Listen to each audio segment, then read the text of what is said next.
Welcome back to my YouTube channel. අද මම ඔයාලත් එක්ක කතා කරන්න යන්නේ ශ්‍රී ලාංකිකයන් නොසිතා කරන පෝෂණ වැරදි තුනක් ගැන. ඒවා ඉතා සුළු කරුණු වුණාට හෙල්ත් එකට ගොඩක් බලපාන කරුණු. අපි බලමු කොහොමද ඒවා වෙනස් කරගන්නේ කියලා. ආහාර ගන්නා අතරතුර සහ ආහාර ගැනීමෙන් පසුව වතුර ගොඩාක් හෝ ඉතා අඩුවෙන් පානය කිරීම. ගොඩාක් දෙනෙක් ආහාර ගන්නා අතරතුර වතුර ගොඩාක් බොනවා. ඇතැම් අය ආහාර ගැනීමෙන් පසු වතුර නොබී ඉන්නවා වතුර බීම ආහාර ජීරණ වේගය අඩු කරනවා කියලා හිතලා.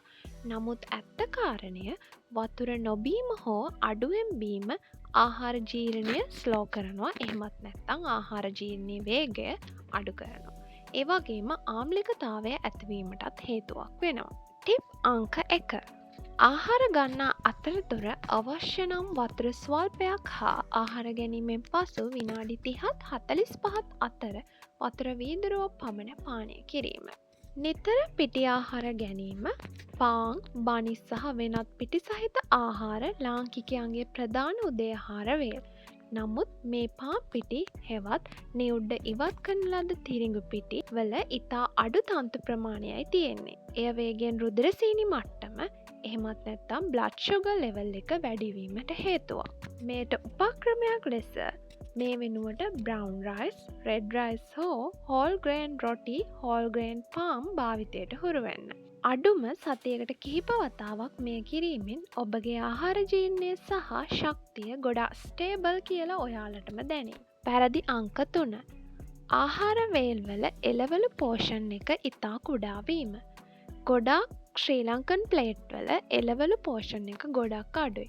මැල්ලුම් ටිකක් හෝ එළවලු ටිකක් ආහාරයට ගන්න පුරුදු වෙලා ඉන්නවා. එය කිසිම වෙලාවක අපගේ දෛනික තන්තු හා විටමින් අවශ්‍යතාවය සපුරන්න ප්‍රමාණවත් වෙන්නේ නැහැ.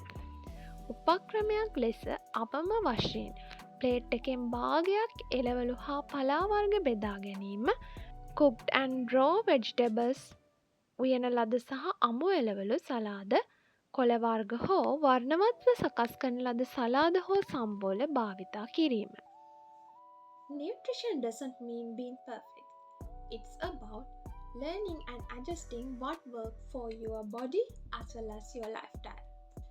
Nutrition යනු ඔබ පුහුණු කළ යුතු දෙයක් සහ ඔබගේ ලයිෆ්ස්ටයිල් එකට ඇඩ්ජස්ට් කරගත යුතු දෙයක්. මේ වැරදි තුන ප්‍රධාන වැරදි තුනක් වුණාට නිවැරදි කර ගැනීම ඉතාම පහසු වැරදි තුනක්.